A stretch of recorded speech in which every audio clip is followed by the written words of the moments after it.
Dead men tell no tales, but their ships speak volumes. Welcome to the Cursed Compass, where we explore the darkest maritime mysteries. Lake Michigan in the dead of winter is one of the most hostile freshwater environments on Earth.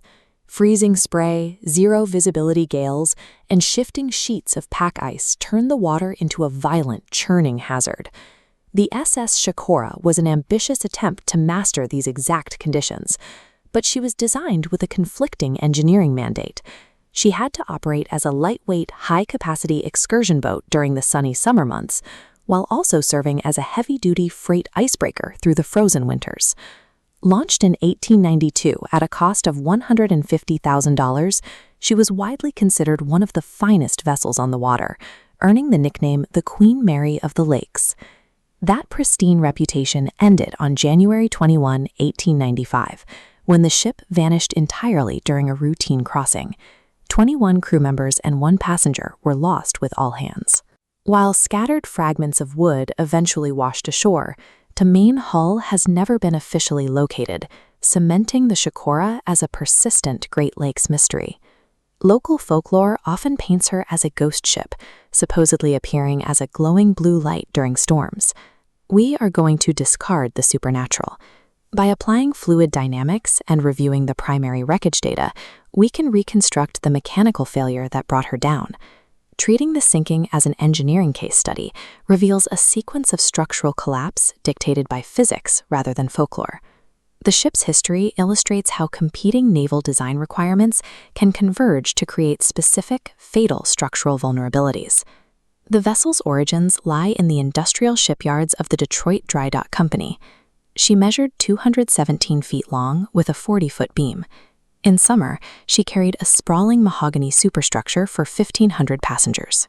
But strip away that cabin to find her winter reinforcements: a lower hull featuring thick 6-inch outer planking and 3 separate waterproof compartments. These modifications were built entirely around forward momentum. The stout bow acted as a battering ram, pushing aggressively through heavy, jagged pack ice. However, this creates a specific directional weakness. The waterproof bulkheads provided excellent protection against head-on collisions. They offered almost no defense if the ship was struck from the side. The 6-inch side planking was completely inadequate to withstand the lateral crushing force of shifting ice fields. During the off-season, she traded live passenger weight for dense, static cargo, in this case, massive loads of flour. This sharply lowered her draft and altered her center of gravity, making her sit heavier in the water. To remain economically viable, the shipping line forced her to run this heavy cargo continuously between St. Joseph, Michigan, and Milwaukee, Wisconsin. Survival required one thing above all else. The hull was entirely reliant on continuous forward momentum to keep its armored bow pointed into danger. Any loss of steering would leave its weak flanks totally exposed. Driving a 1,123 gross ton vessel through a frozen lake demands immense mechanical force. To meet this demand, the Chicora relied on a massive, complex piece of machinery, a vertical triple expansion steam engine.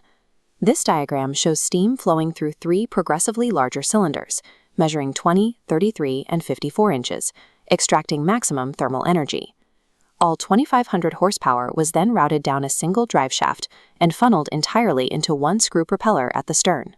It was a highly efficient setup for clear water, pushing the ship to speeds of up to 19 miles per hour, making it one of the fastest vessels on the lake. But outfitting a winter icebreaker with a single screw design is a critical architectural error. In naval engineering, this is known as a single point of failure, a system where one component's malfunction causes the entire operation to collapse. With no secondary propeller, there was zero redundancy. If the main engine or the single drive shaft failed, the crew would instantly lose all steerage. The 2,500 horsepower engine provided enough power to mask its design flaws, but losing that propulsion meant the vessel became a 217-foot wooden sail caught in the wind. On January 21, 1895, the vessel left Milwaukee and sailed directly into a storm characterized by zero visibility snow, gale-force winds, and massive freezing lake swells. This map traces her projected route from Milwaukee. Near the center of the lake, the engine suffered a catastrophic failure. The massive wooden superstructure caught the gale-force winds, and without engine power, the ship lost forward momentum. This forced the vessel into a deadly position, drifting into the trough of the sea.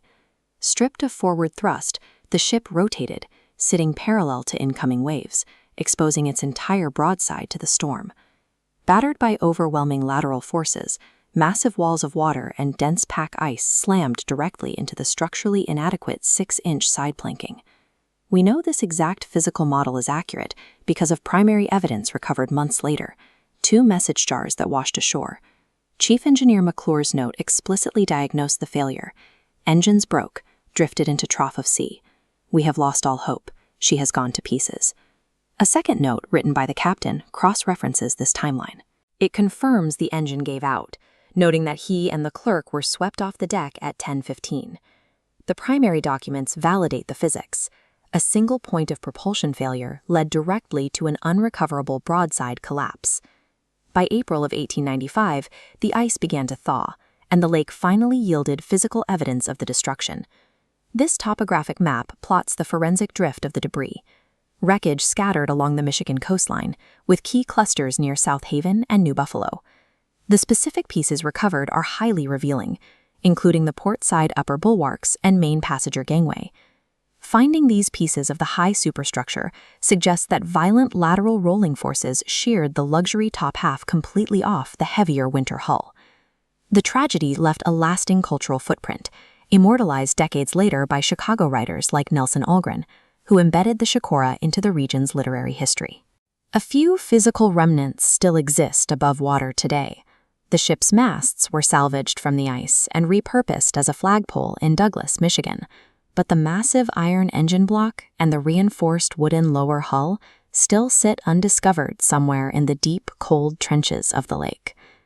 The Chicora remains a stark example of engineering trade-offs. The evidence suggests that compromising structural integrity for summer luxury produced a hull incompatible with the fluid dynamics of winter ice.